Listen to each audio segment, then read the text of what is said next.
প্রতিদিনের মতো আজকেও আমি সকাল সকাল ঘুম থেকে উঠে চলে যাচ্ছি সূর্য মামার কাছে। সূর্য মামা কিন্তু আজকে কিউট লাগছে, তাই তো আমি আর দেরি না করে সূর্য মামার দিকে হাত বাড়িয়ে ছোট্ট করে একটা প্রণাম করে দিলাম। 90 ডে চ্যালেঞ্জের আজকে 14 দিন, দেখতে দেখতে কিভাবে যে 13টা দিন পেরিয়ে 14 নাম্বার দিন এসে পড়লো বুঝতেই পারলাম না। তো বাদ দাও সেসব কথা, ব্রাশ আর কোলগেট নিয়ে চলে গেলাম স্যালোর দিকে। আমি ভাবতে পারিনি এই গরিবের ঘরে ট্রেডিং জার্নিটা এতটাই কঠিন হবে, কিন্তু আমি তো আর হার মানার ছেলে নয়।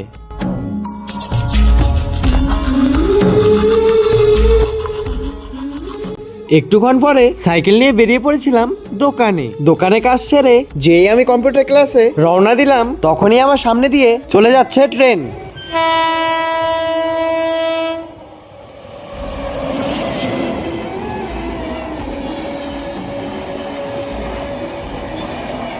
আমি জানি হয়তো কোনোদিন ক্যাপিটাল জোগাড় করতে এই ট্রেনের সাথেই আমাকে একদিন যেতে হবে, কিন্তু বাড়িতেও কিন্তু আমি ক্যাপিটালের চেষ্টা চালিয়ে যাচ্ছি। তো বাদ দাও সেই সব কথা, ভিডিও তো প্রায় শেষের দিকে। ভালো লেগে থাকলে চ্যানেলটিকে সাবস্ক্রাইব করতে ভুলবে না।